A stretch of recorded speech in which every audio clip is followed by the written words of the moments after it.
From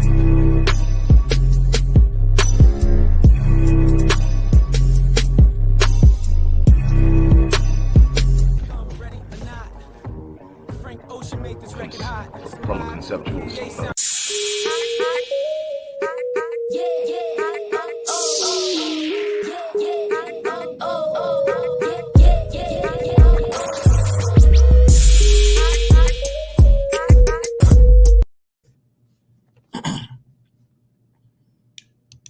Hello, everybody. Dr. Rick Wallace dropping in on you. Look, I am not going to take up a lot of your time on this Monday, but I do want to drop in and encourage you, hopefully inspire you and empower you to be functioning optimally, to be at the height of your design at any particular point in time in life, to be in the mode of consistent growth. It is so important that we really truly understand the magnitude of our potential. Far too many people leave this world having, I mean, not even scrape the surface of what they're capable of because they buy into the myth of comfort, the myth of ease, seeking paths of least resistance and never truly taking on the challenge of being their best self in order to make an impact on the world. Life is so much bigger than you. But even when you narrow it down to the least common denominator, which is you, then you have to see the value of yourself. You must see inside of who you are and discover that you are worth so much more than you're giving yourself. Let me say that again.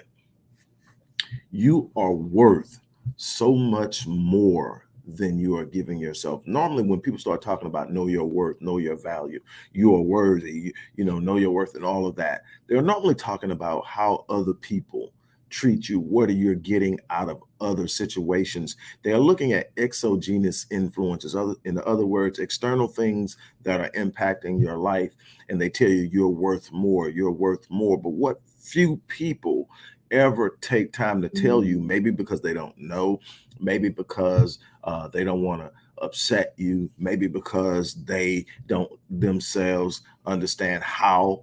But the bottom line is, when you start talking about worth and value, it starts with yourself, not what someone else gives you, but what you're giving yourself. If you want other people to recognize your value, if you want other people to recognize your worth, it begins with you recognizing the value and the worth in yourself. And how does that look? That looks like you taking care of yourself. That looks like you living life at the highest possible level. That looks like you standing up and becoming something that you are designed to be. It looks like you really and truly are embracing the magnitude of who you are in this world, and you're treating yourself accordingly. And when you start to treat yourself accordingly, everyone and everything around you starts to move in accordance and alignment with the way you're treating yourself. Before you can expect someone else to see your value, you must see it. Before you expect someone else to treat you with an exceptional level of respect, love, adoration, and gratitude, you must first be grateful and have a level of gratitude around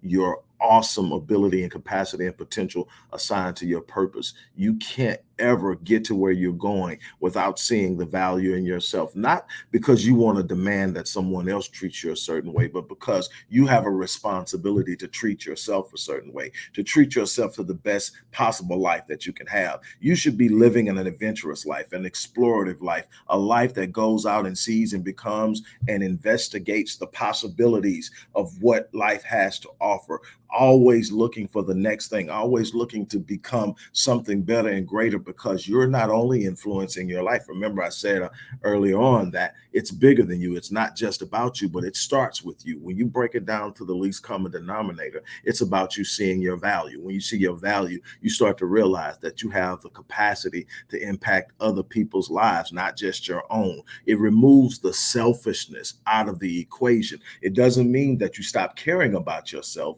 It means that you see beyond yourself. And that's immensely important. We've got to get out of that. You deserve so much more than what you've been giving yourself. Then I want to tell you, you've got to, I mentioned purpose. You got to understand purpose. I've often said that when you discover your purpose, it will explain your pain. And people say, what do you mean by that? Everybody goes through things. Nobody escapes life without going through some things. And most of the time, most of the times, a lot of the things we deal with don't make sense.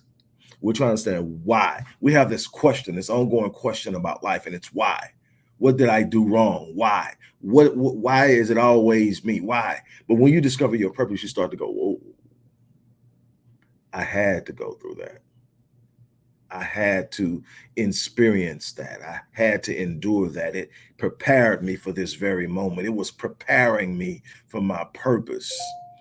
It wasn't an empty experience after all. It makes sense now. When you discover your purpose, it ignites your passion. Why are you? What gets you out of the bed in the morning? What gets you out of the bed in the morning? If you got to drag yourself out of bed every day to go do something that you do every day, then it's a good chance that you haven't discovered your purpose. It's a good chance that you're working in a situation or working in a place in an environment that does not serve your purpose, that does not allow you to express and execute your purpose. And you are literally having an internal conflict because you're operating outside the parameters of your purpose, but you're doing it because you feel you have to. And you're not realizing that when you move in your purpose, it becomes provision. And your provision provides all that you need and above. There's abundance in purpose. You've got to understand this. A lot of people are chasing things that should be pursuing them. Let me say that again. A lot of people are chasing things that should be pursuing them.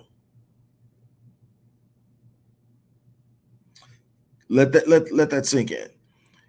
We get in this rat race. We get in this chase, this paper chase, this chasing the bag, chasing this lifestyle, chasing what everyone else has, what everyone else says is successful. And yet we never ever truly experience fulfillment, happiness, joy. Why? Because it was outside the parameters.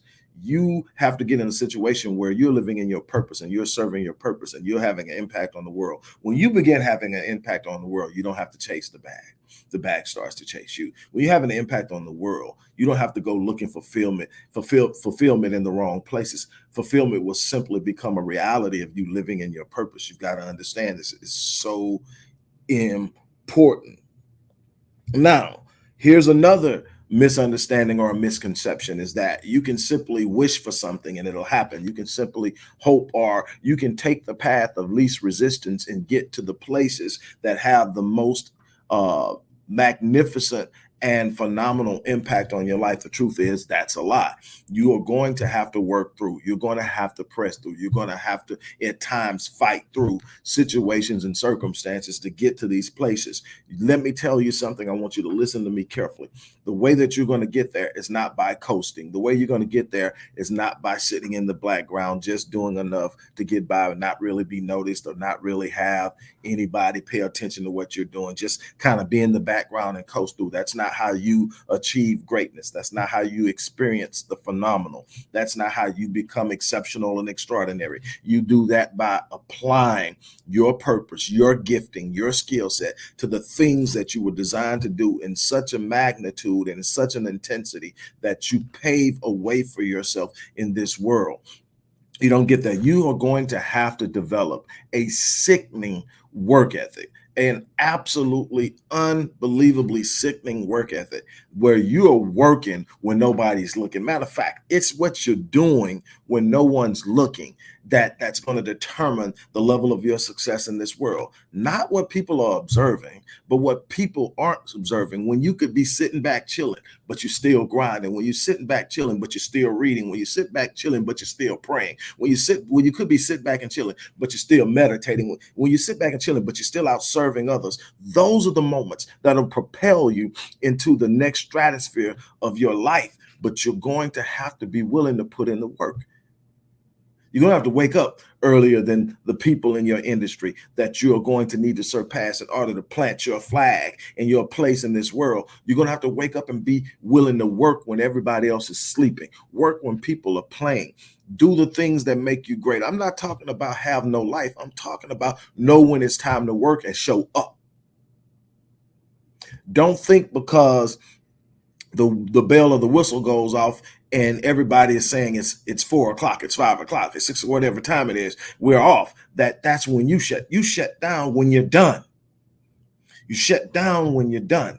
Then you go into a mode of recovery and restoration, and you recover so that you can wake up and you can go hard in the paint again. I tell you all the time, I go to bed empty every night so that I can be replenished, so that I can be restored, so that I can regrow. Why? Because I don't ever want to leave this place full.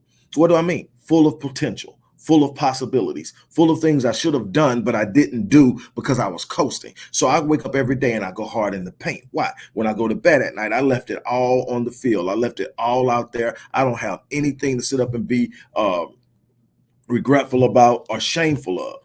It doesn't mean everything goes my way. It doesn't mean that things always move at the speed of that I want to move, because I expect everything to move at the speed of light, and that does not happen. It rarely happens. Every now and then you get that quantum leap, but life is about sitting up and just being consistent, not giving in, not quitting, not turning around, and looking up and seeing the progress. Another thing you got to do is you got to learn to count the progress. Most people don't, because most people have an idea of what they want, and if they never get that, they feel like they failed. No. Count the things you do. Every day I go to bed better than I was the day that morning when I woke up. If it means I read one chapter out of a book, normally more than that, but if it means I'm going to find some way to improve myself, I'm going to watch some video, I'm going to read some book, I'm going to go to counseling, I'm going to do something.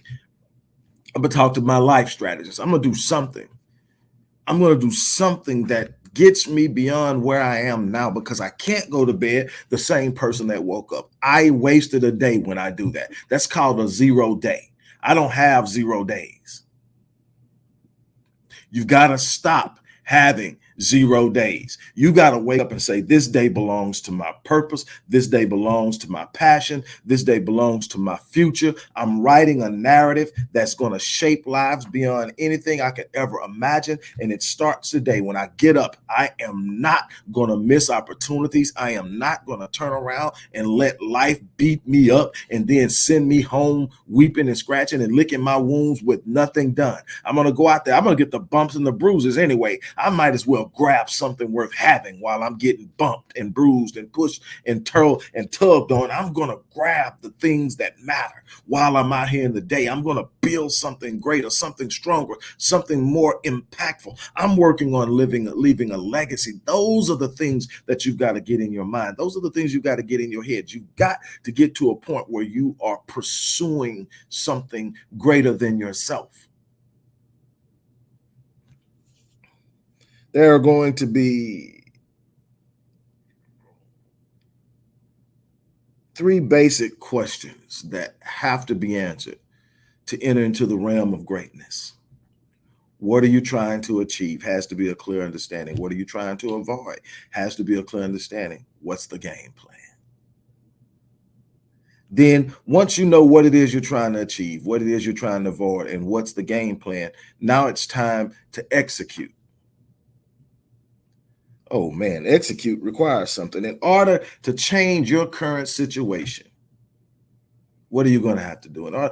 It's going to take a consistent application of a new discipline that introduces new habitual behaviors that are conducive with having the life that you desire. So what does that mean? That means that I have to look at what I want in life, what I want financially, what I want in business, what I want in my career, what I want in my marriage, what I want in my relationships, what kind of parent I want to be. Then I got to go out and I got to do the research and understand what it requires to be. What does it require to be financially free? How do people who are financially free think? How do they behave? What are the principles that they operate on? Okay, then I've got that. Then how do I do this?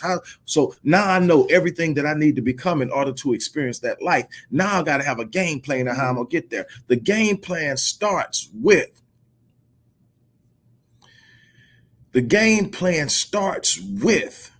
executing the principal game plan that you design when you realize what it is you want to do. Now, the thing is, you're going to realize that your game plan wasn't perfect. Don't look for the perfect plan. Stop looking for the perfect opportunity.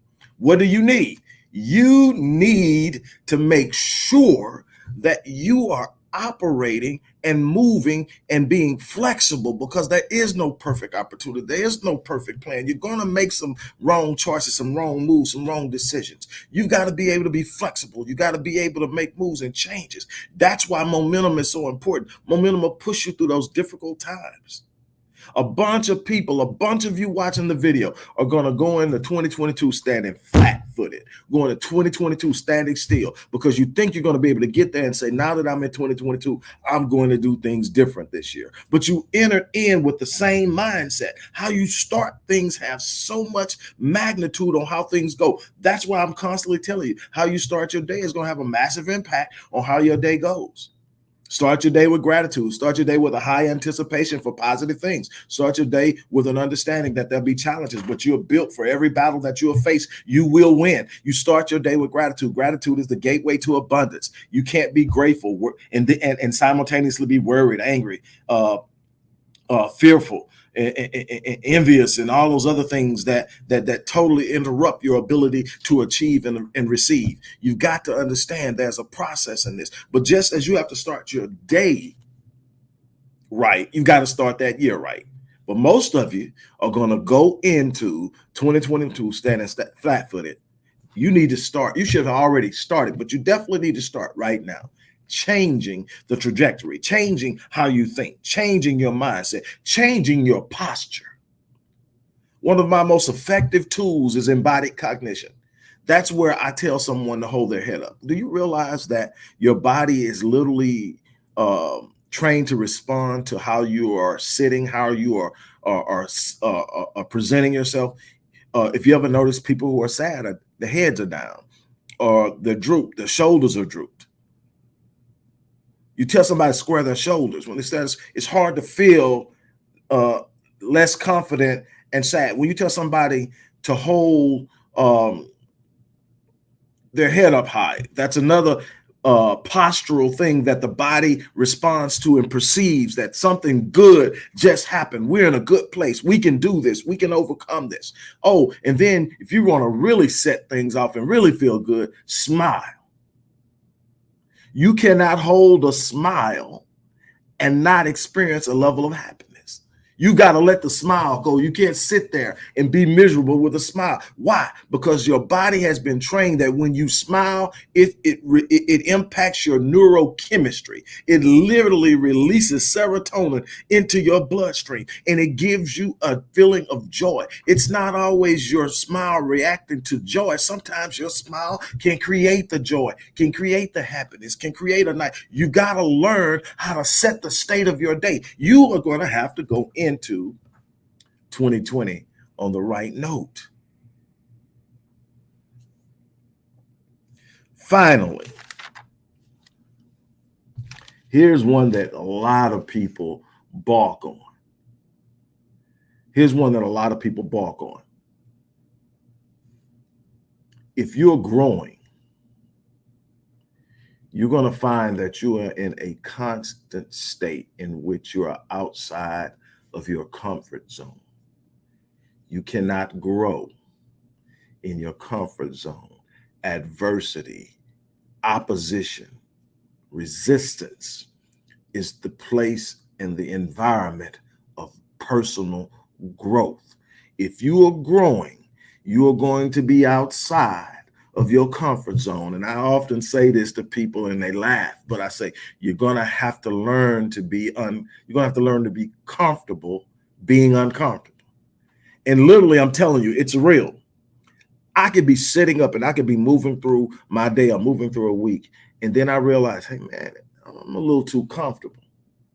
Now, I'm not sadistic. I'm not a masochist or nothing like that. I ain't trying to feel pain. I don't want to feel pain. But I know that if I'm not getting it, it's like going to the gym and doing a workout and there's no resistance. You know you're in the gym for nothing. You're not getting anything done. Why? Because it's the resistance that breaks down the muscle and allows them to build back stronger. It's the resistance that increases strength. It's the resistance that increases stride.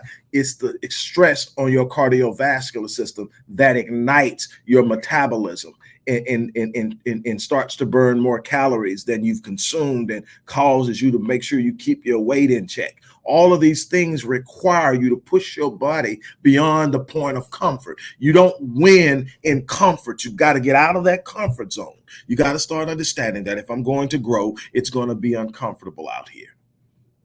Then you get to the point where you start to embrace the discomfort, not because you like the discomfort, but you learn to understand that, man, this is what I'm getting. If you take there are a bunch of experiments out there. You could be surprised what you could put a person to. You could put a person through when they know you finish putting them through it, that there's a reward on the other side that they really, really want. People go through it. People go to jobs every day, as a matter of fact, that they don't like, but they're going to get a check that they consider more than reasonable for what they go through. So they go through the bull crap at work every day. They don't realize that, hey, I can actually have this that I'm sitting up here going through this crap for. I can have it without it, but they're going through it. So the whole point is you got to train yourself to understand that there's something on the other side of discomfort. Will Smith said that God placed everything worth having on the other side of fear. Well, he placed it on the other side of pain, discomfort, delay, frustration, and a bunch of other things that you're going to have to wade through and maneuver through and navigate through to get to the thing you want. That's okay. You got to understand the work you put in will be rewarded. The work you put in will be rewarded. One of the most dangerous places you can be is comfortable. See, when you don't have the things that you want and you get uncomfortable, it makes you move. It makes you take action. It reminds me of one of the most often quoted but misunderstood passages in the Bible and Revelation, where Christ is judging the church of Laodicea, and he talks about being lukewarm. And people will, most of the time you won't be lukewarm. You don't want nothing too hot. You don't want nothing too cold. But see, that's just a problem. The idea that you think lukewarm is best tells me that you think lukewarm is comfortable. It's not too cold and it's not too hot. But here's the problem. See, the preference is to be cold or hot. Why? Why is the preference? See, if I'm cold, I know that the point is to be hot, because hot is where everything is happening at. But if I'm cold, I know I'm not hot. I know I'm not hot if I'm cold. So I'm automatically pushed to action. I'm automatically challenged to do something different. I know when I'm cold, it ain't the place to be. And once I get hot, now I'm driven to keep the heat up.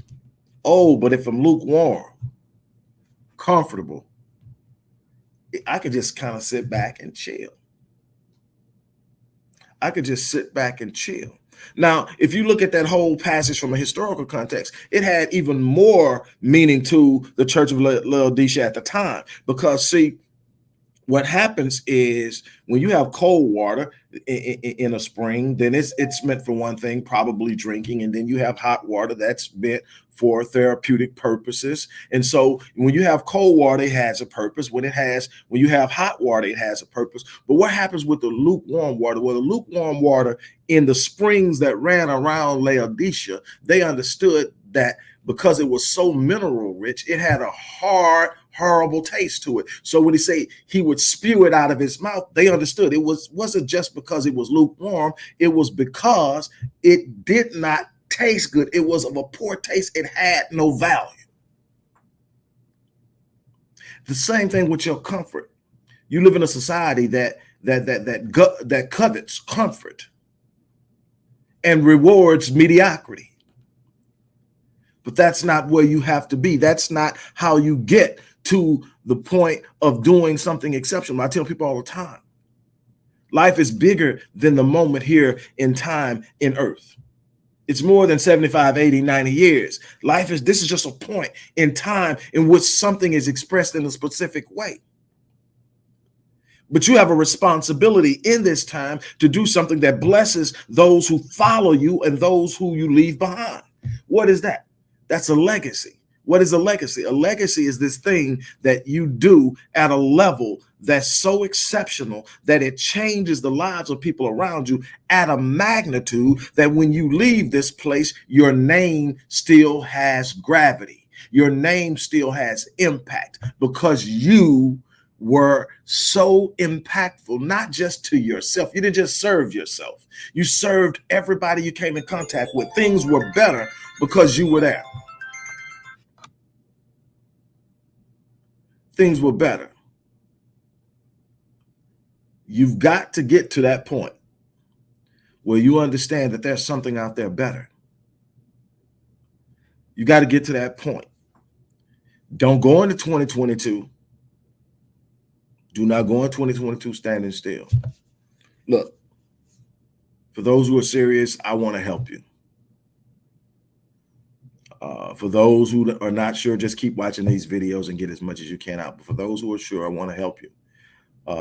Click the link inside the description box. I would love to work with at least 7 or 8 of you guys moving into 2022 over the next 6 weeks.